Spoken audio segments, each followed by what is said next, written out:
स्वागत है आप सभी का हमारे YouTube चैनल ज्ञान आरबीएल में। साथियों, आपको पता है कि आपके यूपीएसआई, यूपी पुलिस, इन सभी के दोस्तों फॉर्म आने वाले हैं, साथ ही आपके पेट के भी आने वाले हैं, आ चुके हैं, समझ लीजिए, भरने स्टार्ट होंगे। ठीक है, और जूनियर असिस्टेंट के दोस्तों एग्ज़ाम होने वाले हैं। तो देखिए, आप सभी से मैंने प्रॉमिस किया था कि एक पॉलिटी आपको पढ़ाऊँगा, ठीक है, और डीपली पढ़ाऊंगा, जो कि आपके यूपीएसआई लेवल की होगी। यानी अगर आप यूपीएसआई तक के लेवल की अगर पॉलिटी पढ़ रहे हैं तो दोस्तों पुलिस और अन्य एग्जाम के लिए टेंशन लेने की आवश्यकता ही नहीं है। मैं इतनी डीप आपको लेकर के चलने वाला हूं। ठीक है, इसके लिए आपको क्या करना होगा दोस्तों कि हमारा हौसला बढ़ाना होगा। और देखिए, मैं एक चीज़ और बता दूँ, जब दोस्तों हमारी ये वीडियो 1K हो जाएगी उसके बाद मैं दूसरी क्लास लेकर आऊँगा। ठीक है, ये चीज़ समझिएगा, इसमें थोड़ा सा आप लोग भी हमारा समर्थन कीजिएगा। हाँ, मतलब ये वीडियो को दोस्तों शेयर करिएगा दूसरे ग्रुप्स वगैरह में। ठीक है, क्योंकि मैं बहुत ही शानदार तरीके से दोस्तों आपको पूरे यूट्यूब पर बहुत ही शानदार तरीके से दोस्तों सारी क्लासेस आपको देने वाला हूँ। ठीक है, देखिए, समय का अभाव होता है, इस वजह से आप समझ सकते हैं। ठीक है, जॉब के साथ साथ ये चीज़ें कर रहा हूँ तो समय का थोड़ा अभाव रहता है। ठीक है, चलिए तो दोस्तों शुरू करते हैं। उसके पहले मैं आपको थोड़ा सा और चीज़ें बता दूं कि भैया ये मैं अपनी ये ई बुक है हमारी, इससे मैं करा रहा हूँ। ठीक है, अगर ये ई बुक आप लेना चाहते हैं दोस्तों तो हमारे ज्ञान आरबीएल ऐप पर जा करके दोस्तों परचेज कर सकते हैं, जिसका मैं लिंक भी नीचे डिस्क्रिप्शन बॉक्स में दे दूँगा। ठीक है, कैसे? तो साथियों, जैसे ज्ञान आरबीएल ऐप आप डाउनलोड करेंगे दोस्तों, वहाँ पर आपको ये ई बुक्स वाले कॉलम में जाइएगा, यहाँ से सारी ई बुक्स मिल जाएंगी। ये पेड क्लासेस में यहाँ पे पेड क्लास मिलेंगे। ठीक है, जैसे यहाँ पे जाते हैं दोस्तों, आपको बता दें, देखिए ये इस तरह से आपको ई बुक्स वगैरह मिल जाएंगे। जैसे कंप्यूटर की ई बुक मिल जाएगी, UPSSC के लिए हिंदी की मिल जाएंगी दोस्तों, व्याकरण की मिल जाएगी, ग्रामर की, हिंदी साहित्य की मिल जाएगी, उत्तर प्रदेश स्पेशल मिल जाएगी, और सभी ई बुक जैसे हमारी ये पॉलिटी, हिस्ट्री, जियोग्राफी, सारी ई बुक्स आपको मिल जाएंगी 50 रुपीज़ में, 99 रुपीज़ में, ऐसे मिल जाएंगी, जाकर के आप ले सकते हैं। इसके अलावा दोस्तों जो आपके जूनियर असिस्टेंट दोस्तों अभी एग्जाम होने वाले, उसके लिए हमने बैच लॉन्च किया था दोस्तों 399 में। अगर आप चाहते हैं इससे आप जुड़ सकते हैं, बहुत कुछ मिल जाएगा। हमारे ज्ञान आरबीएल ऐप पर जरूर जाइए और परचेस करिए। ठीक है, चलिए शुरू करते हैं। तो साथियों, आज हम देखते हैं, आज से हम संविधान जो शुरू कर रहे हैं, इस संविधान का पहला पार्ट होगा। देखिए, अमूमन आपने देखा होगा बहुत सारे लोग कहीं आपके भाग 1 से शुरू करते हैं, कैसे करते हैं, ये चीज़ें छोड़ देते हैं। मगर मैं आपको बता दूं दोस्तों कि जब तक आप देखिए कोई भी चीज़ आप पढ़ते हैं तो उसको बेसिक से लेकर के चलिए। यानी कि उसकी शुरुआत कैसे हुई होगी, मतलब कि जैसे आप आए हैं इस दुनिया में तो किस तरह आए हो, किस तरह से जन्म लिया होगा। अब आपके सीधे हम स्टोरी बता दें कि 18 साल के बाद आपने नौकरी पा ली। ठीक है, जैसे कि मान लिया कोई व्यक्ति नौकरी पाता, जॉब पाता, तो आप उसके जॉब से मत देखिए, उसके संघर्षों को देखिए कि वो किस तरीके से इस तरह से इस्टेब्लिश हुआ है। ठीक है, तो उसी तरीके से दोस्तों मैं भी शुरुआत करूँगा एकदम शुरुआत से कि हमारा संविधान आखिरकार आया कैसे, बना कैसे, कहाँ से क्या चीज़ें हुई हैं। तो इस तरीके से लेके वो चलेंगे, और यहाँ से भी आपके यूपीएसआई में क्वेश्चन पूछे गए हैं। ठीक है, मैं एक एग्जाम्स के क्वेश्चन दिखाऊंगा इसमें। ठीक है, तो चलिए दोस्तों, और ज़्यादा लोगों को शेयर करिएगा, ये मैं आपसे दोबारा कह रहा हूँ दोस्तों। थोड़ा सा मेहनत लगती है तो व्यूज़ आने चाहिए। ठीक है, ये सभी मैं आपके ऊपर छोड़ता हूँ। चलिए शुरू करते हैं। तो साथियों, देखते हैं भारत का संवैधानिक विकास, यानी जो भारत का संविधान बना उसका धीरे धीरे विकास कैसे हुआ। तो आपके दिमाग में एक चीज़ आएगा, क्या आएगा कि साथियों, हमारा जो भारत था उसमें 1600 ईस्वी में अंग्रेजों की एक कंपनी आती है। क्या दोस्तों, याद रखिएगा कि भारत में ब्रिटिश 1600 ईस्वी में ईस्ट इंडिया कंपनी के रूप में व्यापार करने आते हैं। देखिए, भारत बहुत ही धनी देश था, सोने चिड़िया थी दोस्तों, यहाँ पे मसाले वगैरह बहुत ज़्यादा थे। ठीक है, तो दोस्तों अंग्रेज जो आते हैं वो व्यापार करने आते हैं। 1600 में दोस्तों इनकी फैक्ट्री लग जाती है, जिसका नाम होता है ईस्ट इंडिया कंपनी। अब समझिए, जो ईस्ट इंडिया कंपनी आती कहाँ से आती है? ब्रिटेन से, यानी कि इंग्लैंड से। अब दोस्तों आपको बता दें कि इनको कुछ अधिकार प्राप्त होते हैं। आपको याद रखना है कि उस समय महारानी एलिजाबेथ प्रथम होती हैं। इनके चार्टर द्वारा इन्हें भारत में व्यापार करने के विस्तृत अधिकार प्राप्त थे। यानी किसको? ईस्ट इंडिया कंपनी को कुछ अधिकार दोस्तों किसने दिया? वहाँ की महारानी, ब्रिटिश की महारानी किसने? एलिजाबेथ प्रथम ने। ठीक है, देखिए ये जो चार्टर है ना, ये कहीं ना कहीं कुछ चीज़ें होती हैं जो अधिकार कह सकते हैं। ठीक है, तो समझ लीजिएगा कि यहीं से दोस्तों आप देखेंगे तो थोड़ा वो झलक दिख रही होगी संविधान की ना, मतलब इनको थोड़ा सा अधिकार दिए गए। ठीक है, चलिए अब दोस्तों मेन चीज क्या होता है, यहां से याद रखेंगे कि 1764 में बक्सर युद्ध होता है। उसके बाद दोस्तों 1765 में आपके इलाहाबाद की संधि हुई। क्या हुई? 1764 में बक्सर का युद्ध होता है और 1765 में देखिए जब युद्ध जीतते या हारते हैं उसके बाद दोस्तों एक संधि की जाती है। भैया जो हारता है ना उसको बहुत ज़्यादा नुकसान उठाना पड़ता है। तो वही हुआ था कि बक्सर का युद्ध हुआ, उसके बाद दोस्तों जस्ट 1 साल बाद क्या होता है, संधि होती, इलाहाबाद में संधि होती है दोस्तों, इसलिए इलाहाबाद की संधि कहते हैं किसमें, 1765 में। इसमें कौन कौन होता है दोस्तों युद्ध में, तो आपको बता दें इसमें अंग्रेजों की तरफ से कौन होते हैं, हेक्टर मुनरो। कौन, हेक्टर मुनरो। देखिए अंग्रेज की तरफ से कौन होंगे, हेक्टर मुनरो। और दोस्तों मीर कासिम ये बंगाल का नवाब था, सुजाउद्दौला अवध का नवाब था, शाह आलम द्वितीय दोस्तों मुगल बादशाह था। इन तीनों की संयुक्त सेना थी और अंग्रेज अकेला था जिसका दोस्तों नेतृत्व कौन कर रहा था, हेक्टर मुनरो। ठीक है, चलिए तो साथ याद रखेंगे। ठीक है, अब देखिए होता क्या है, जब दोस्तों ये सभी लोग हार जाते हैं अंग्रेजों से, तो होता क्या है, कंपनी जिसका कार्य केवल व्यापारिक उद्देश्यों तक ही सीमित था, यानी जो आपकी कंपनी आई थी ईस्ट इंडिया कंपनी, समझिएगा, जो ये ईस्ट इंडिया कंपनी भारत आई थी वो केवल दोस्तों अभी इसके पास कौन से अधिकार थे, केवल व्यापार करती थी। एक व्यापारी थी भाई, वस्तु देती थी, पैसे लेती थी। ठीक है, परंतु दोस्तों 1765 यानी कि जब ये इलाहाबाद की संधि होती, यानी कि अंग्रेज जीत जाते हैं, ये तीनों लोग हार जाते हैं दोस्तों, तब 1765 जो संधि होती है उसमें क्या होता है, बंगाल, बिहार और उड़ीसा के दीवानी मामले, दीवानी क्या होते हैं, राजस्व व दीवानी न्याय के अधिकार प्राप्त कर लेते हैं। इसी के साथ ही दोस्तों भारत में कंपनी की क्षेत्रीय शक्ति बनने की प्रक्रिया प्रारंभ होती, यानी कि दोस्तों पहली बार 1765 में जो ईस्ट इंडिया कंपनी थी उसके व्यापारिक उद्देश्य से वो आगे निकल गई और दोस्तों 3 प्रेसिडेंसी में यानी बंगाल, बिहार और उड़ीसा की दीवानी संबंधी अधिकार प्राप्त कर लिए थे, यानी राजस्व यानी पैसे वसूलने की, दीवानी। ठीक है, ये दोनों अधिकार इसने प्राप्त कर लिए। ठीक है, इसके साथ ही दोस्तों कंपनी का क्षेत्रीय शक्तियां यहाँ से बढ़नी प्रारंभ हो गई और यहीं से दोस्तों अंग्रेजों को लगा कि हम इन पर अधिकार करेंगे। ठीक है, चलिए अब दोस्तों होता क्या है, अब आगे चलते हैं। अब देखिए क्या होता है, 1818 तक ईस्ट इंडिया कंपनी का शासन रहा, यानी कि यहाँ से शुरू होता है दोस्तों और 1858 तक 1857 क्रांति होती है उसके जस्ट बाद तक ईस्ट इंडिया कंपनी का शासन रहता है। मगर दोस्तों उसके बाद जब 1858 में बहुत बड़ी क्रांति होती है तो दोस्तों इंग्लैंड की जो महारानी होती है उनको समझ में आता है दोस्तों अब भारत को संभालना कंपनी के बस की बात नहीं है।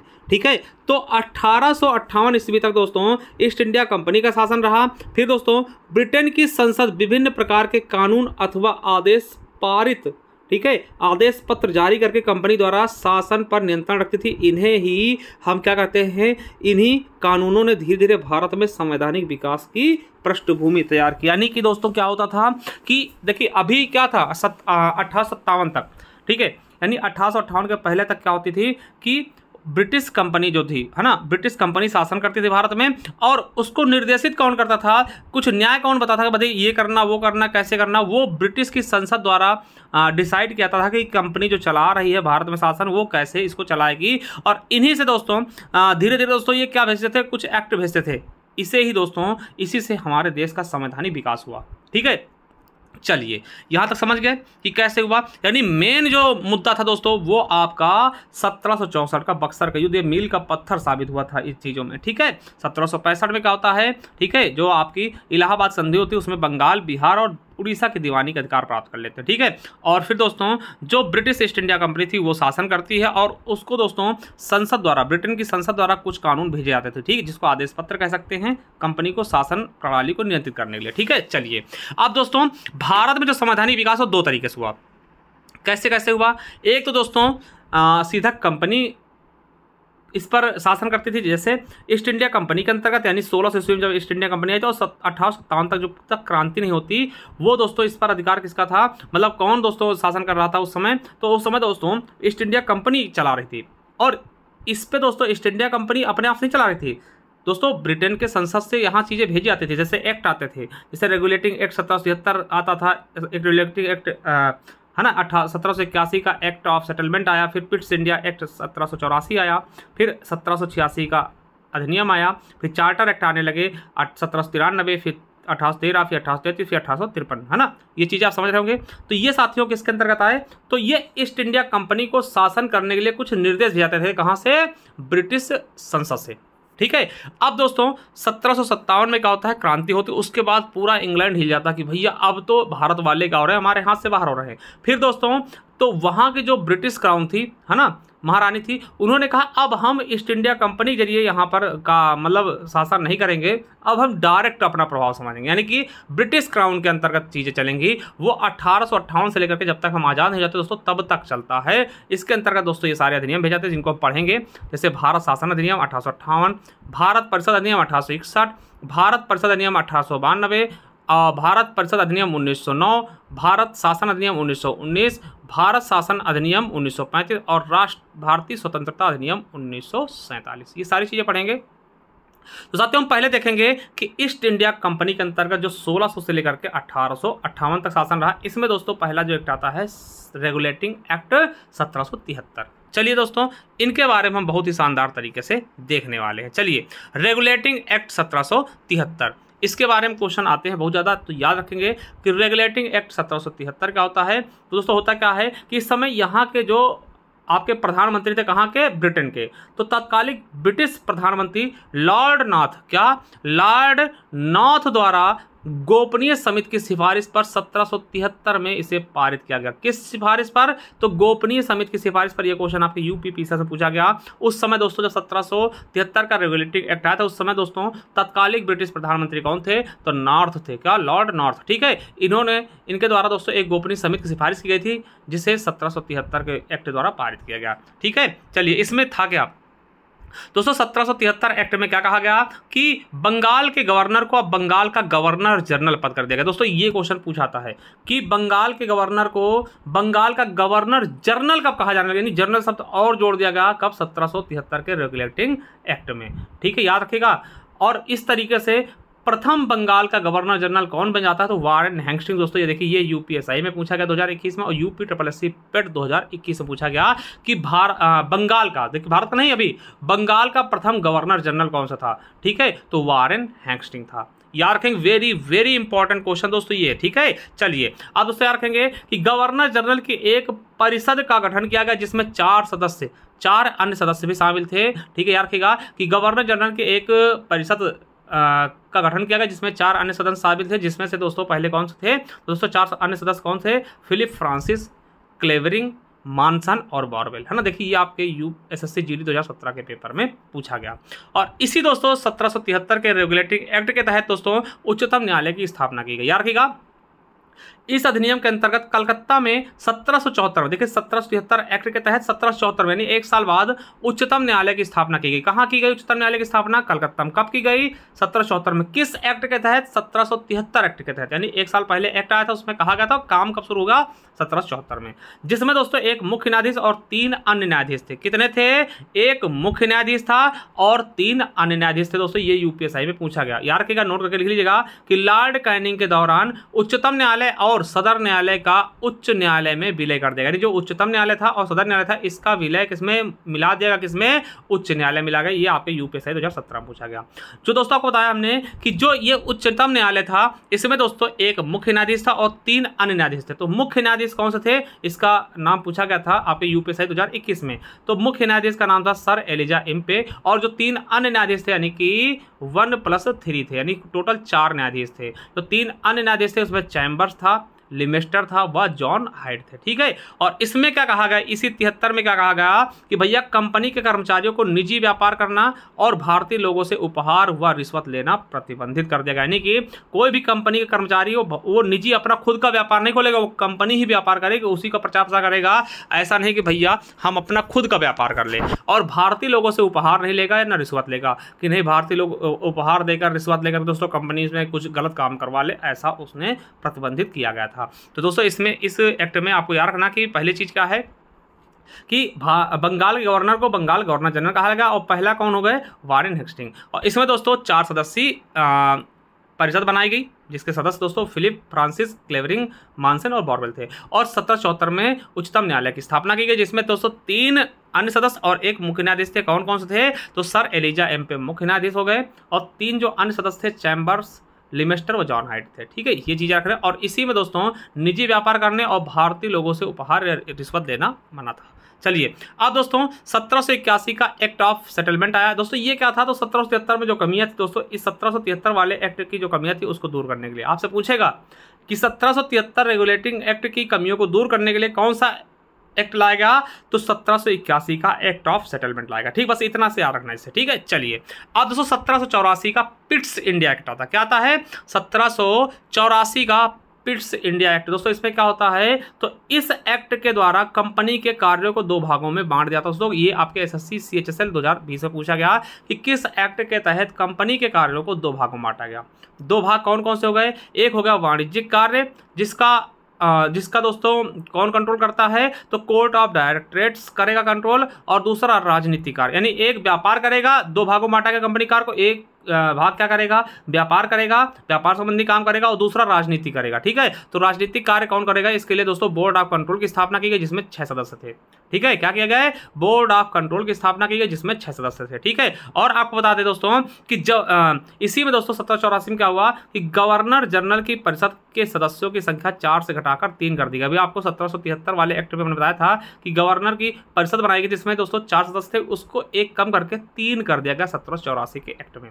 और साथियों मद्रास व बॉम्बे के गवर्नर की शक्तियों को भी रद्द कर दिया गया। कब? 1784 के एक्ट में। चलिए इसमें दोस्तों बस यही याद करने वाली चीज है कि दोस्तों इसको 2 भागों में बांट दिया, इसके कंपनी के कार्यों को 2 भागों में बांट दिया गया। क्या क्या गया कि दोस्तों कंपनी के कार्यों को 2 भागों में बांटा गया। पहला वाणिज्यिक कार्य, कौन संभालेगा, कोर्ट ऑफ डायरेक्टर्स, है ना, और दूसरा राजनीतिक कार्य जिसके लिए बोर्ड ऑफ कंट्रोल की स्थापना की गई जिसमें 6 सदस्य थे। चलिए अब 1786 का अधिनियम देखते हैं। इसमें क्या हुआ, तो दोस्तों इसमें ज़्यादा इंपॉर्टेंट है नहीं। इसमें क्या हुआ कि गवर्नर जनरल विशेष परिस्थितियों में परिषद के निर्णयों को रद्द कर सकता है। दोस्तों जो परिषद बनाया गया था, यदि परिषद आप देख सकते हैं, गवर्नर जनरल को एक अधिकार दिया गया कि वो विशेष परिस्थितियों में दोस्तों, यानी कि विशेष परिस्थितियों में उसके निर्णय को जो परिषद निर्णय देगा उसको भी रद्द कर सकते हैं, यानी कि रिट वाला कार्यक्रम किया गया। ठीक है, चलिए और तो गवर्नर जनरल को प्रधान सेनापति की भी शक्तियां प्रदान कर दी गई। जैसे अभी दोस्तों प्रधान सेनापति कौन है, भारत का प्रधानमंत्री। वैसे दोस्तों यानी सेना पर भी गवर्नर जनरल का पूरी तरीके से अधिकार होगा, यानी कि गवर्नर जनरल को प्रधान सेनापति की शक्तियां कब प्रदान की गई, 1786 के अधिनियम द्वारा। चलिए अब 1793 का एक्ट आया, चार्टर एक्ट। अब यहाँ से चार्टर एक्ट शुरू हो गया दोस्तों, 20-20 साल के लिए आते थे, यानी 20-20 साल तक दोस्तों कंपनी को मतलब व्यापार करने के अधिकार मिलते थे। समझिएगा, इसके द्वारा भारत पर व्यापार के एकाधिकार को अगले 20 वर्षों के लिए अवधि के लिए बढ़ा दिया गया, यानी कि 20 वर्ष तक और अधिकार मतलब व्यापार कर सकते हैं। ठीक, कंपनी। ठीक है, इसके द्वारा भारत पर व्यापार के एकाधिकार को अगले 20 वर्षों के लिए बढ़ा दिया गया, और इसमें कहा गया कि बोर्ड ऑफ कंट्रोल के सदस्यों तथा उनके कर्मचारियों को भारतीय राजस्व में से ही भुगतान किया जाएगा। यानी जो बोर्ड ऑफ कंट्रोल के जो सदस्य थे और उनके कर्मचारी थे, उनको दोस्तों जो सैलरी दी जाएगी वो भारतीय राजस्व से ही दी जाएगी। किसके द्वारा? चार्टर एक्ट 1793 के तहत दोस्तों 20 साल का एक अधिकार दिया गया। अब देखिए 20 साल बाद क्या होगा, तो दोस्तों 1813 आ जाएगा ना, 20 साल जोड़ेंगे 1793 के बाद 1813 आ जाएगा। तो 1813 का देखते हैं, फिर दोस्तों 1833 आएगा, यानी 20-20 साल पे लगभग आने शुरू हो गए थे चार्टर एक्ट। चलिए अब दोस्तों ये आपके लिए इंपॉर्टेंट है, यूपीएसआई और आरओ पूछा गया 1813 का चार्टर एक्ट। ठीक है, इसमें क्या हुआ, कंपनी के चाय और चीन के साथ व्यापार को छोड़ करके दोस्तों कंपनी के व्यापारिक एकाधिकार का अंत कर दिया, यानी कंपनी अब और कोई व्यापार मतलब एकाधिकार वाला व्यापार नहीं करेगी। केवल दोस्तों चीन के साथ व्यापार कर सकता और चाय का व्यापार, चीन मतलब चीन देश के साथ व्यापार करेगा और चाय के साथ। कंपनी के चाय और चीन के साथ व्यापार को छोड़कर दोस्तों कंपनी के एक व्यापारिक एकाधिकार का अंत कर दिया गया, यानी कि अब इसके अलावा भी लोग कर सकते हैं। चीन और चाय के साथ व्यापार बना रहा, ये किसके तहत? 1813 के तहत। याद रखेंगे 1813 के तहत चीन और चाय का चीन के साथ और चाय का व्यापार शुरू रहा। ठीक है, ये यूपीएसआई और आरओ पूछा गया। और दोस्तों इसी में कहा गया, क्या कहा गया कि भारत में शिक्षा के विकास के लिए 1 लाख रुपए प्रतिवर्ष खर्च किए जाएंगे, ये कहा गया था। ये आपके यूपीएसआई 1999 में पूछा गया था। किस एक्ट में कहा गया? 1813 के चार्टर एक्ट में। यहाँ दोस्तों प्राच्य व पाश्चात्य शिक्षा का विवाद शुरू हुआ था, ये भी याद रखेंगे। और ईसाई मिशनरियों को भारत में धर्म का प्रचार प्रसार करने की छूट दी गई, यानी कि आप भारत आइए, ईसाइयों के जो मिशनरी होते हैं, मिशनरी का होता है जो कन्वर्ट करते हैं। ठीक है, कि ये आप हिंदू धर्म क्या है, बुरा है, ये धर्म ये ऐसा है, आप ईसाई बन जाइए, है ना, वैसी चीज़ें। यानी कि ईसाई मिशनरियों को दोस्तों भारत में प्रवेश दिया गया कि आइए आप अपने धर्म का प्रचार प्रसार करिए और यहाँ के लोगों को ईसाई बनाइए। ठीक है, चलिए अब दोस्तों आता है 1833 का, यानी कि 20 साल बीतेंगे 1833 आएगा। दोस्तों यहाँ से भी क्वेश्चन बहुत आते हैं। जो दोस्तों चाय और चीन के साथ व्यापार था 1813 में, उसे भी समाप्त कर दिया, यानी कि चाय और चीन के साथ व्यापारिक एकाधिकार का भी अंत कब किया गया? तो 1833 में। देखिए चाय और चीन के साथ व्यापार का एकाधिकार कब तक था? 1813 में था। 1833 में ये भी बंद कर दिया गया दोस्तों। ये आपके यूपीएससी वीडियो एग्जाम 2023 में पूछा गया। ठीक है, यहाँ पे क्या होता है कि शासन प्रणाली का केंद्रीकरण कर दिया गया, जिसके द्वारा बंगाल के गवर्नर जनरल को भारत का गवर्नर जनरल कर दिया गया। देखिए बंगाल का अभी तक क्या था? बंगाल का गवर्नर जनरल था, ठीक है, वारेन हेस्टिंग्स ना पहला। और दोस्तों बंगाल के गवर्नर जनरल को भारत का गवर्नर जनरल कर देगा, यानी जो बंगाल शब्द था उसे हटा के भारत जोड़ देगा, नहीं पूरे भारत का गवर्नर जनरल कर दिया गया।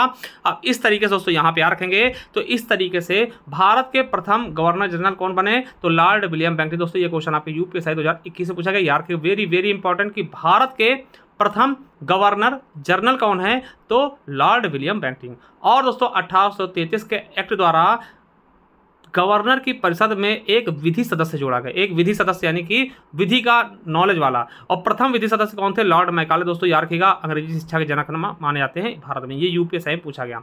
विधि सदस्य कब जोड़ा गया?